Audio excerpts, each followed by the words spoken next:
Haleluya, haleluya, haleluya. Salam jumpa pendengar yang diberkati Tuhan. Satu sukacita tersendiri kembali bagi saya Gilbert Lumoindong untuk ada di antara pendengar sekalian dalam program kita hari ini, Harinya Tuhan. Nah, saudaraku yang kekasih dalam Tuhan, hari ini a very, very, very special day. Hari ini adalah hari-hari yang sangat spesial. Kenapa? Karena inilah hari pertama di tahun yang baru. Happy New Year buat setiap saudara sekalian. Selamat tahun baru. Selamat memasuki tahun yang penuh dengan berkat Tuhan, penuh dengan mujizat Tuhan. Tahun di mana kita akan makin akrab dengan Tuhan, makin merasakan kebaikan Tuhan. Tahun di mana kita melihat terobosan dahsyat dan luar biasa. Haleluya. Itu sebabnya saya bersama dengan seluruh kru dan pendukung acara dari program Hari ini Harinya Tuhan, izinkan kami mendoakan dan mengucapkan berkat tahun baru buat setiap saudara, sehingga di tahun ini kita akan melihat banyak mujizat, di tahun ini kita akan melihat banyak perkara-perkara dahsyat, di tahun ini kita melihat doa-doa kita dijawab, dan di tahun ini kita merasakan pemulihan dan berkat Tuhan yang luar biasa. Haleluya. Nah, saudaraku yang kekasih dalam Tuhan, di hari pertama di tahun yang baru ini, saya mau share buat setiap saudara sekalian tentang ciri pemenang. Karena doa saya di tahun ini kita akan melihat kemenangan luar biasa dari Tuhan. Karena dalam Roma pasal 8 ayat yang ke-37, Roma pasal 8 ayat 37 bilang begini. Tetapi dalam semuanya itu, perhatikan baik, kita lebih daripada orang-orang yang menang oleh Dia yang telah mengasihi kita. Bahkan Alkitab bilang kita bukan hanya menang, tapi lebih daripada orang menang. Apa artinya lebih daripada orang menang? Sehebat-hebatnya pemenang, sehebat-hebatnya juara, pasti pernah kalah. Tetapi lebih daripada pemenang, artinya kita dipimpin dari kemenangan lepas pada kemenangan untuk masuk dalam kemuliaan yang luar biasa. Haleluya. Nah, 1 Korintus 15 ayat 57 bilang begini. Tetapi syukur kepada Allah yang telah memberikan kepada kita kemenangan oleh Yesus Kristus Tuhan kita. Berarti kalau kita ada di dalam Kristus, kita menerima anugerah, kita menerima berkat Tuhan. Sebesar apapun tantangannya, ujung-ujungnya kita pasti menang. Nah, kalau saudara mendengar program ini, saudara berkata, tapi kalau saya belum menang bagaimana? Jawaban saya sederhana, berarti belum ujungnya. Kan saya sudah bilang, ujung-ujungnya kita pasti menang.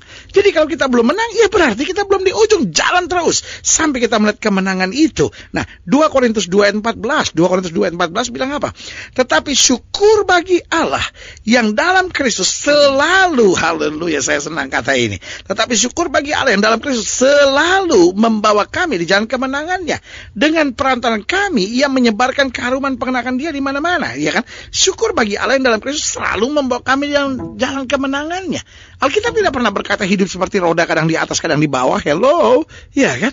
Jadi pendengar sekalian, jangan pernah sudah berpikir, oh hidup seperti roda. Jangan percaya sama orang yang bilang hidup seperti roda, kadang di atas, kadang di bawah. No. Alkitab saya tidak pernah bilang, ya kan? Itu ayat apa itu? Johnson pasal 3 ayat 2 kali, saudara. Alkitab saya nggak ada kitab Johnson. Yang saya tahu adalah bahwa di dalam Kristus kita dibawa selalu di jalan kemenangannya. Artinya kita ada tantangan, tapi lebih menang lagi, sehingga kita menyebarkan keharuman pengenalan Dia di mana-mana, kata Alkitab. Nah, 1 Yohanes 5 ayat 4-5 bilang apa? 1 Yohanes 5 ayat 4-5. Sebab semua yang lahir dari Allah mengalahkan dunia. Dan inilah kemenangan yang mengalahkan dunia, yaitu apa? Iman kita. Siapakah yang mengalahkan dunia? Selain daripada dia yang percaya bahwa Yesus adalah anak Allah. Jadi pada dasarnya kita tidak diciptakan as a loser. Kita tidak diciptakan sebagai orang-orang yang kalah, menderita, hancur-hancuran. Tapi kita diciptakan sebagai apa? Champions. Kita diciptakan menjadi juara-juara. Nah, pertanyaannya, mengapa kita perlu dijanjikan sebagai pemenang?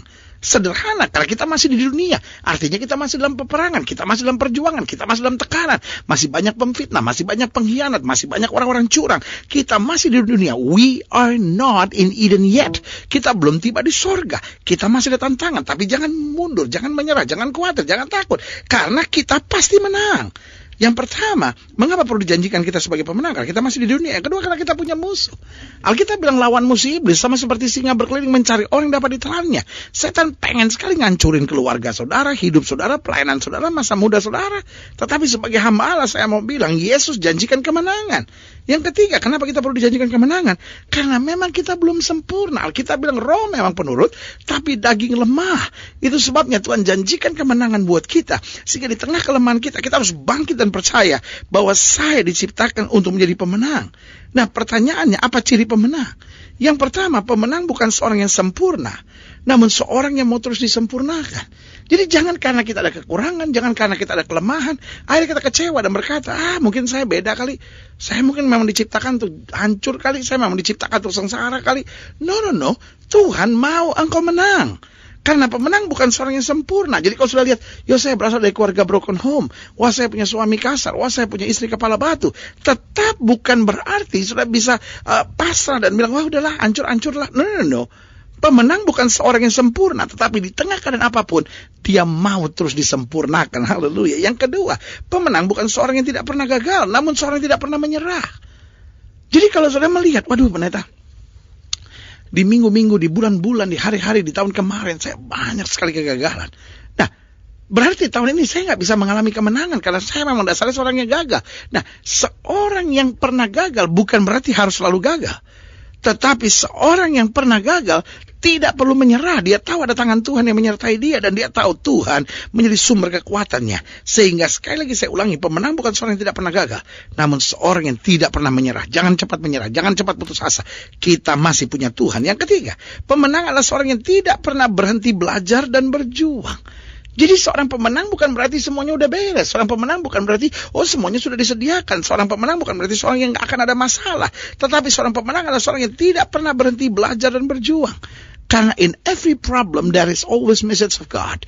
Dalam setiap masalah, dalam setiap peperangan, dalam setiap tekanan, dalam setiap perjuangan dalam hidup kita, ada selalu pesan-pesan Tuhan. Makanya selalu saya bilang, masalah bukanlah musuh yang harus kita hindari, tetapi masalah adalah pelajaran yang harus kita tekuni. Sehingga kalau kita tekuni balik setiap masalah kita, selalu kita melihat kedahsyatan Tuhan. Yang keempat, pemenang adalah seorang yang terus bersyukur dan bersandar pada Tuhan. Jadi seorang pemenang bukan tidak menghadapi badai, seorang pemenang bukan tidak menghadapi angin ribut, tapi dia terus bersyukur dan bersandar kepada Tuhan. Karena dia tahu, jika aku tinggal dalam firman dan firman Tuhan tinggal dalam aku, minta apa saja maka akan Tuhan sediakan. Yang kelima, seorang pemenang adalah seorang yang berpikir selaras dengan firman Tuhan. Artinya apa? Jangan pernah beri kesempatan kepada iblis di dalam pikiran kita. Kita kan kadang-kala kalau ada masalah sama suami misalnya, langsung pikiran kita, kita udah gak cocok, udah cerai aja deh gitu ya kan. Aduh, saya sama istri saya kok ribut terus ya, udah saya mungkin memang gak cocok kali. Nah, itu yang saya bilang, kita memberi kesempatan kepada iblis, sehingga kita biarkan iblis menjajah kita. Jadi akhirnya kita membiarkan pikiran kita terjajah, terintimidasi oleh kegelapan, oleh kegagalan, oleh kehancuran. Tetapi hari ini saya mau ingatkan, pemenang bukan seorang yang semuanya udah beres, tapi seorang yang berpikir selaras dengan firman Tuhan. Filipi pasal 4 ayat 8 bilang apa? Apa yang benar, apa yang mulia, apa yang sedap didengar, apa yang patut disebut kebajikan dan patut dipuji, pikirkan semuanya itu. Artinya apa? Jangan mikirin yang jelek-jelek, tapi pikirkan hal-hal yang sudah firman Tuhan rencanakan dalam hidup kita. Haleluya. Dan yang keenam saya pelajari, pemenang adalah seorang yang memahami rencana Allah bagi dirinya. Dia gak pusing sama omongan orang. Orang mau ngomong apa gak penting buat dia. EGP emang gue pikirin kan gitu kan. Orang mau rancangan apa kek, orang mau jalanin apa kek, orang mau curangin bagaimanapun, buat dia gak penting. Karena seorang pemenang adalah seorang yang memahami rencana Allah bagi dirinya. Makanya Yesus bilang apa? Kalau boleh biarlah cawanin lalu, tapi biar bukan kehendakku yang jadi, melainkan kehendakmu yang terjadi. Artinya apa? Yang aku inginkan, yang aku impikan, yang aku kehendaki, semuanya gak penting. Tetapi apa yang Tuhan rencanakan itu lebih dari segala-galanya. Haleluya. Dan yang ketujuh, pemenang adalah seorang yang dapat selalu menjadi saksi Tuhan dalam segala keadaan. Jadi seorang pemenang bukan seorang yang tidak menghadapi masa-masa sukar dalam hidupnya, tetapi dalam segala perkara dia tahu Tuhan sudah terlalu baik buat saya. Biarlah hidup saya jadi saksi Tuhan. Alkitab bilang, supaya orang melihat perbuatanmu yang baik dan memuliakan Bapa di sorga. Jangan sampai kita justru jadi batu sandungan. Katanya kita anak Tuhan, katanya kita orang percaya, katanya kita cinta Kristus. Tapi orang lihat hidup kita, aduh minta ampun, ini orang kok udah maki orang, waduh ini orang irinya gak karu-karuan. Nah ini yang saya bilang, jangan sampai iblis mendapat kesempatan dalam hidup kita, sampai akhirnya hidup kita gak memuliakan Kristus. Ingat, we are winners in Christ. We are champions in Christ. Kita adalah pemenang-pemenang di dalam Kristus. Ini bukan saatnya kita menyesali nasib. Ini bukan saatnya kita menyesali keadaan. Ini bukan saatnya kita menangisi persoalan-persoalan hidup. Tapi sebagai hamba Allah, saya mau ingatkan buat saudara, engkau pemenang. Di hari pertama di tahun yang baru ini, saya mau ingatkan buat saudara, engkau bukan orang biasa, engkau bukan orang kalah, engkau bukan orang sengsara. Mungkin saudara berkata, tapi masalah saya banyak. But you are winners in Christ. You are champions in Christ. Engkau adalah pemenang-pemenang, juara-juara dalam Kristus. Ini saat kita bangkit dan kita imani bahwa dalam Kristus, Dia selalu membawa kita ke jalan kemenangannya. Haleluya. Saudara ingin didoakan secara khusus, boleh taruh tangan kanan saudara di dada dan jadikan hari ini hari di mana mujizat Tuhan kembali mengangkat kita dan memberikan kemenangan-kemenangan yang luar biasa.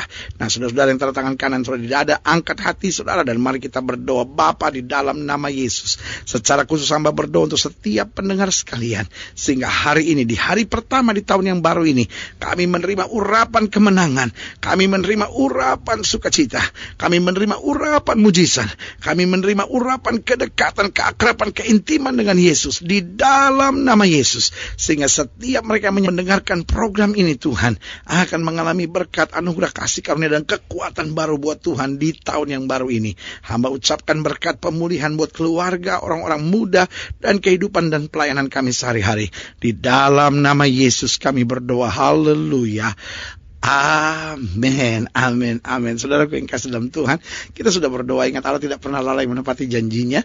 Inilah saatnya buat kita untuk bangkit bersemangat, bersuka cita dalam menghadapi segala perkara. Karena kita tahu Yesus hidup, Yesus berkuasa dan selalu menyediakan yang terbaik buat anak-anaknya. Dan izinkan dalam kesempatan ini juga, saya atas nama pribadi bersama dengan istri saya Renda, ketiga anak saya Garen, Sela dan Gravens mengucapkan selamat tahun baru buat setiap saudara. Kiranya tahun ini tahun yang penuh mujizat, tahun yang penuh berkat, tahun yang penuh kemenangan, tahun di mana saudara dituntun makin akrab, makin dekat, makin intim dengan Tuhan untuk mengalami segala hal yang baik. Doa saya menyertai saudara, tetap semangat dan pastikan jadikan hari ini harinya Tuhan. Haleluya.